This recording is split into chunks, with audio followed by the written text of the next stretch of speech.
Hello students, welcome to my YouTube channel Amit chemistry classes. आज हम बात करेंगे नीट PYQ 2016 में आए कुछ क्वेश्चंस की। तो क्वेश्चन है इन द रिएक्शन, हमें एक रिएक्शन दे रखी है ये इस तरीके से और पूछ रहा है एक्स एंड वाई आर। इसमें एक्स और वाई क्या है? तो एक्स है 1 ब्यूटाइन, वाई है 3 hexyne first option. Second option है X 2 butyne, Y 3 hexyne. Third option X 2 butyne, Y 2 hexyne. Fourth option X 1 butyne and Y 2 hexyne. तो हमसे पूछा है कि करेक्ट ऑप्शन क्या है इसमें, एक्स एंड वाई क्या है। तो अगर हम ये रिएक्शन देखें तो हमें जो है इथाइन दिया है,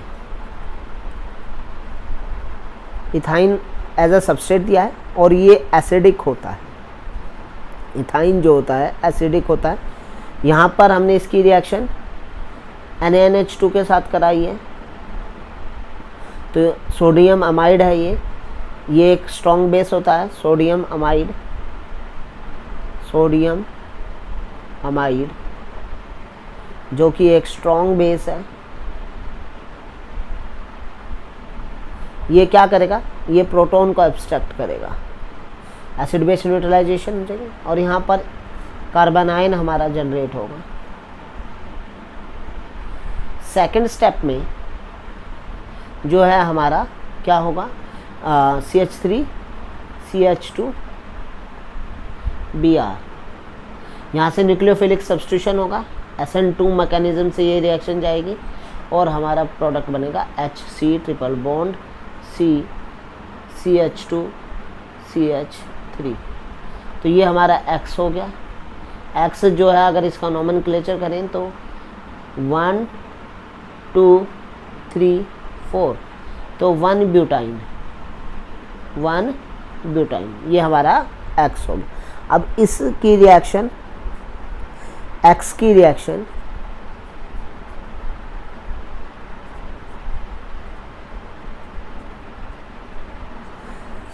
फिर से NaNH2 के साथ कराइए,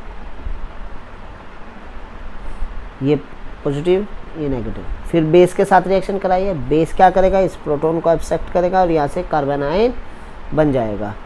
तो यहाँ से कार्बन आयन बनेगा C triple bond minus charge C CH2 CH3। फिर इसकी reaction CH3 CH2 CH3 CH2 Br के साथ कराइए। फिर न्यूक्लियोफिलिक एडिशन होगा, सब्स्टिट्यूशन होगा, न्यूक्लियोफिलिक सब्स्टिट्यूशन और हमारा प्रोडक्ट बनेगा CH3 CH2 C triple bond C CH2 CH3। ये हमारा Y हो गया। तो Y को अगर हम देखें नंबरिंग करें 1 2 3 4 5 6, तो Y हो गया हमारा 3 हेक्साइन। तो Y हमारा 3 हेक्साइन है और X हमारा 1 ब्यूटाइन है।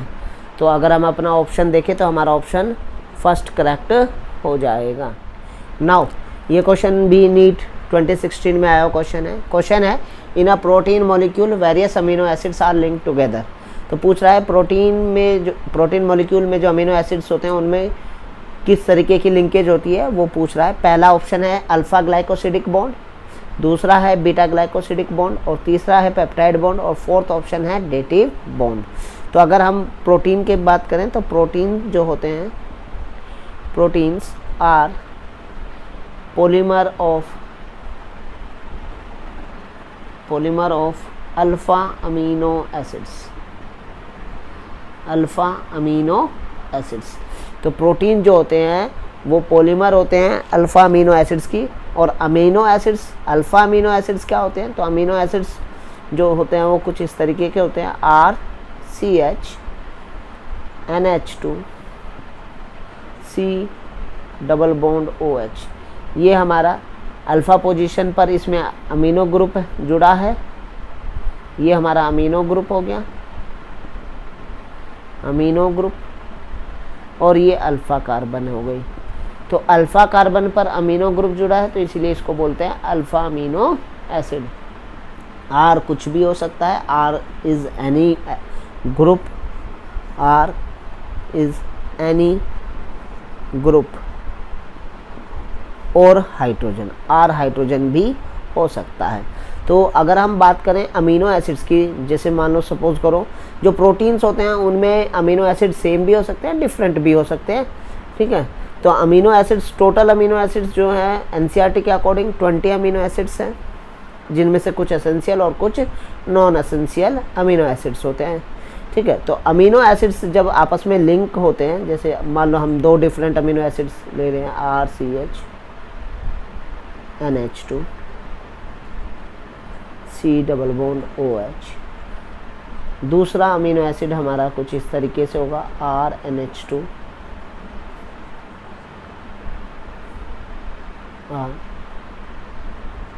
NH2CH RCOH। तो इस तरीके से ये R2 हो गया। यहाँ पर इसको इस तरीके से लिख लेते हैं, ये NH2 और ये R1। तो क्या होगा, यहाँ से वाटर मॉलिक्यूल रिमूव होगा, एक अमीनो एसिड का OH ग्रुप और दूसरे अमीनो एसिड में से एक हाइड्रोजन। तो यहाँ पर अमाइड लिंकेज बनेगी,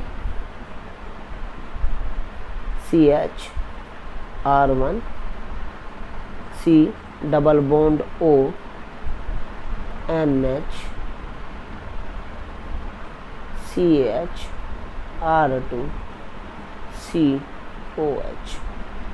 तो ये जो हमारी यहाँ पर ये लिंकेज होती है, ये वैसे तो इस लिंकेज को बोलते हैं अमाइड लिंकेज, क्योंकि ये अमाइड लिंकेज है। और इस अमाइड लिंकेज का एक स्पेशल नाम है, इसे बोलते हैं पेप्टाइड बॉन्ड, पेप्टाइड बॉन्ड। तो इस अमाइड लिंकेज को एक स्पेशल नाम से जाना जाता है और वो स्पेशल नाम है पेप्टाइड बॉन्ड। तो हमारा जो प्रोटीन होता है उसमें जो अमीनो एसिड होते हैं उसमें पेप्टाइड बॉन्ड होता है, इसीलिए प्रोटीन्स को हम पॉलीपेप्टाइड्स भी कहते हैं। Proteins are also known as polypeptides, protein also known as polypeptides. Polypeptides means जिनमें एक से ज़्यादा पेप्टाइड बॉन्ड होते हैं। तो प्रोटीन में एक से ज़्यादा जो हैं वो हमारे पेप्टाइड बॉन्ड होते हैं। ये हमने सिंपल पेप्टाइड बनाया है जो कि 2 अमीनो एसिड से मिलकर बना है। तो हमारा जो ऑप्शन होगा इसमें पेप्टाइड बॉन्ड करेक्ट ऑप्शन हो जाएगा। नाउ ये क्वेश्चन भी नीट 2016 में आया हुआ क्वेश्चन है। क्वेश्चन है 2 electrons occupying the same orbital are distinguished by. कह रहा है कि 2 इलेक्ट्रॉन अगर सेम ऑर्बिटल ऑक्यूपाई कर रहे हैं तो उनको किस तरीके से डिस्टिंग्विश करेंगे।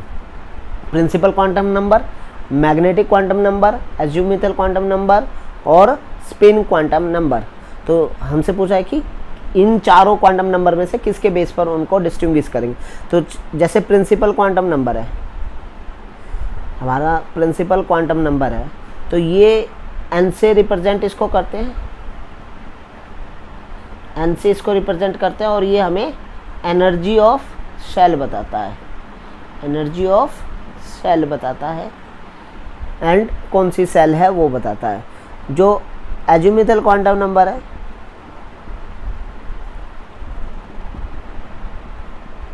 ये हमें, इसको हम L से रिप्रेजेंट करते हैं और ये हमें टाइप ऑफ सब सेल बताता है कि कौन सी सब सेल है। इसमें हम कह सकते हैं टाइप ऑफ सेल। तो प्रिंसिपल क्वांटम नंबर हमें टाइप ऑफ सेल बताता है, एज्यूमिथल क्वांटम नंबर हमें टाइप ऑफ सब सेल बताता है। जैसे L की वैल्यू 0 होती है फॉर S सब सेल, L की वैल्यू 1 होती है फॉर P सब सेल और L की वैल्यू 2 होती है फॉर D सब सेल और L की वैल्यू 3 होती है फॉर F सब सेल। मैग्नेटिक क्वांटम नंबर हमें, मैग्नेटिक क्वांटम नंबर इसको हम ml से डिनोट करते हैं, और ये हमें बताता है type of orbital in a subshell, type and number of orbital, type and number of orbitals in a subshell.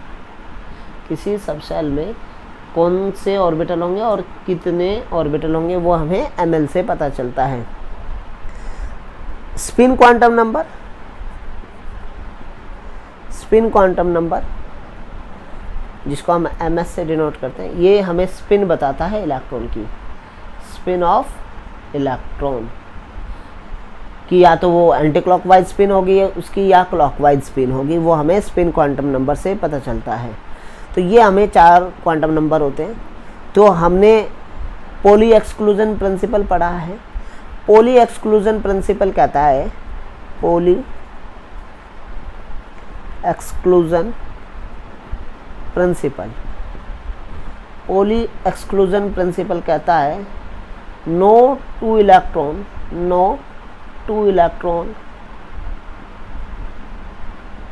Can have all the same quantum number। तो पॉली एक्सक्लूजन प्रिंसिपल कहता है कि कोई भी 2 इलेक्ट्रॉन चारों क्वांटम नंबर सेम नहीं हो सकते।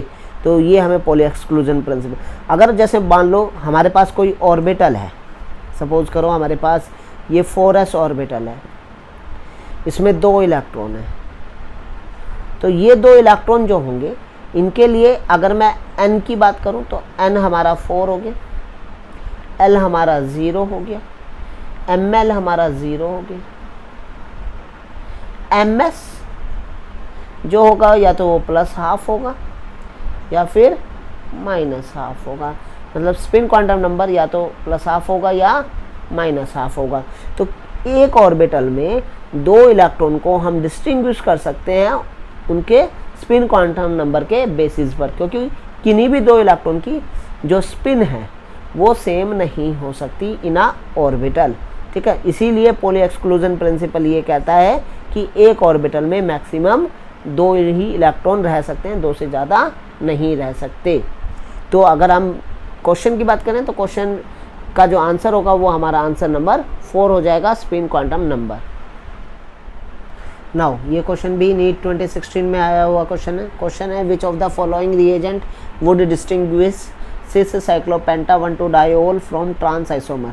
तो कौन सा पूछ रहा है कि कौन सा आइसोमर जो है सिस साइक्लोपेंटा 1,2-डायोल को उसके ट्रांस आइसोमर से डिस्टिंग्विश कर सकता है। पहला है एसीटोन, दूसरा है ओजोन, तीसरा है MnO2 और फोर्थ वन इज एल्युमिनियम आइसोप्रोपोक्साइड।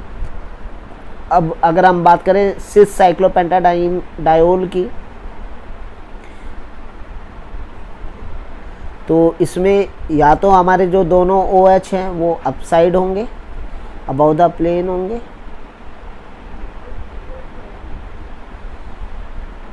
ठीक है, या बिलो द प्लेन होंगे। तो ये हमारा हो गया सिस साइक्लोपेंटा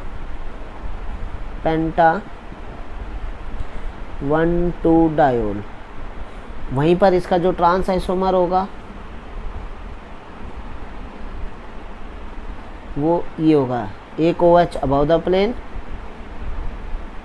और एक OH बिलो द प्लेन। तो ये हो गया हमारा ट्रांस साइक्लोपेंटा 1,2-डायोल, ये हमारा ट्रांस आइसोमर हो। तो हमें एक रिएक्शन पता है कि जब भी हम डायोल की रिएक्शन, जैसे इथाइलिन ग्लाइकोल ले लेते हैं, जब भी हम डायोल की रिएक्शन कीटोन के साथ कराते हैं, CH फॉर एग्जांपल एसीटोन हम ले लेते हैं ड्राई HCl गैस की प्रेजेंस में, तो हमारा कीटल फॉर्म होता है।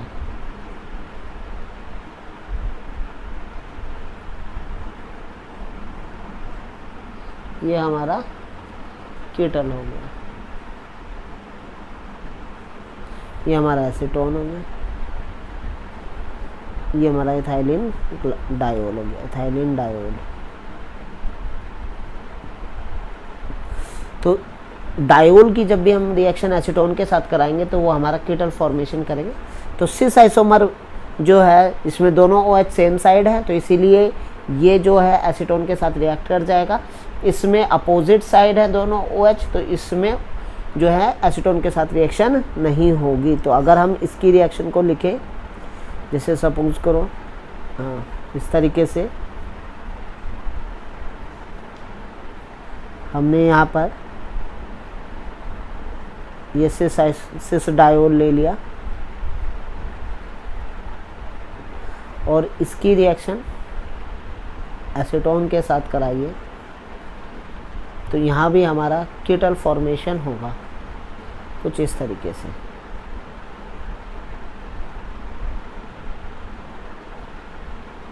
O O C C CH3 CH3, तो ये हमारा कीटल फॉर्म हो जाएगा।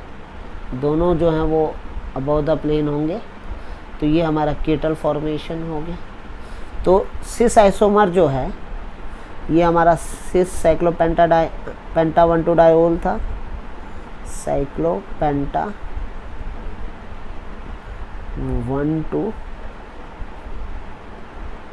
1,2 डायोल, और ये हमारा एसीटोन, और कीटल हमारा फॉर्म हो गया। जबकि ट्रांस आइसोमर एसीटोन के साथ रिएक्शन नहीं करेगा, तो इसीलिए हमारा जो करेक्ट ऑप्शन हो जाएगा वो ऑप्शन नंबर 1 हो जाएगा, एसीटोन। नाउ ये क्वेश्चन भी नीट 2016 में आया हुआ क्वेश्चन है which of the following is an एनालिसिक। तो पूछ रहा है कि इनमें से कौन से कंपाउंड जो है या सब्सटेंस जो है एनालिसिक के तौर पर यूज़ किए जाते हैं। नोवागिलीन, पेनिसिलिन, स्ट्रेप्टोमाइसिन और क्लोरोमाइसिटीन। तो एनालिसिक ड्रग की अगर मैं बात करूं, analgesic drugs are those drugs which are used for pain relieving।